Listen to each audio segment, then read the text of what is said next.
A lot of the work that we've done on the Behavioural Insights team is in relation to domestic policy, though we have done some work on development as well.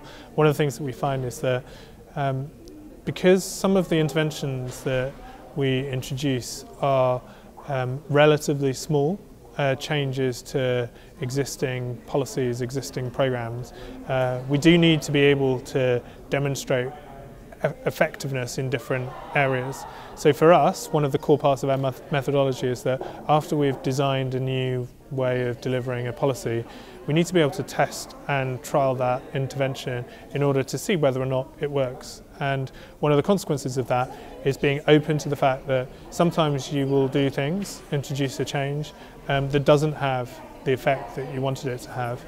And the important thing, I think, is to be able to start with a degree of humility. Sometimes things that we introduce don't work, and that's why we need to test them in the first instance. The good news, though, is that in this area there is so much opportunity for small changes that do have big impacts.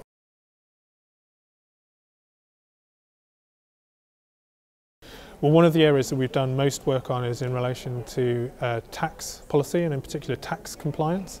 That's an area where in the UK we've run tens and tens of different randomised controlled trials that test things like, if you simplify a process, if you simplify a message, does it increase tax compliance? And the answer is yes.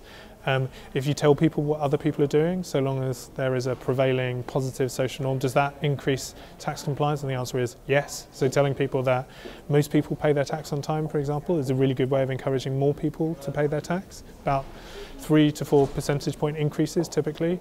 And interestingly, we have tried that not just in the UK, but in Australia and in Singapore, and with the World Bank in Guatemala, and we find very, very similar results. So in Guatemala, we had a similar increase in effectiveness of using this social norm approach to tax compliance. One of the things that the World Development Report does really well is to show that context matters. Something that works in one context won't necessarily work in another, which is another reason why we constantly emphasise the need to test and to trial things in different contexts. But there are other things which are relatively universal as well, so robust effects that we see in one context does often translate to a robust effect in another. So one example of that is the use of defaults. So whether you opt somebody into a scheme automatically or allow them to actively choose to participate, that effect tends to be replicated in any given context in which there are human beings involved.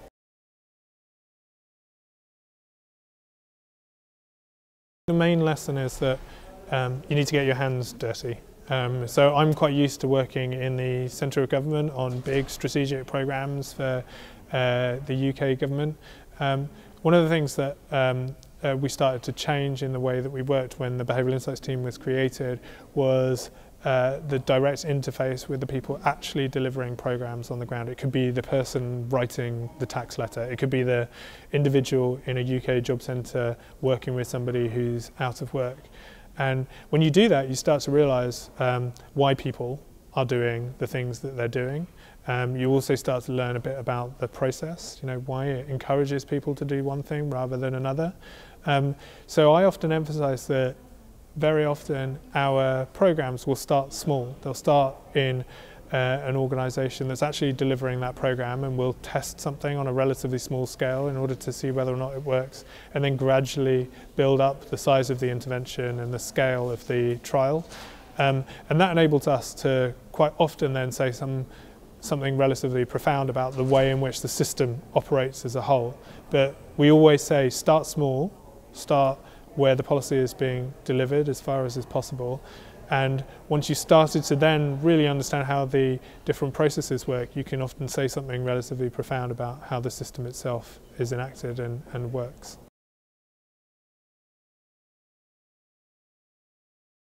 There is now a team in the European Commission combining ideas from different disciplines, including foresight and behavioural insights, and I think the answer has got to be absolutely yes.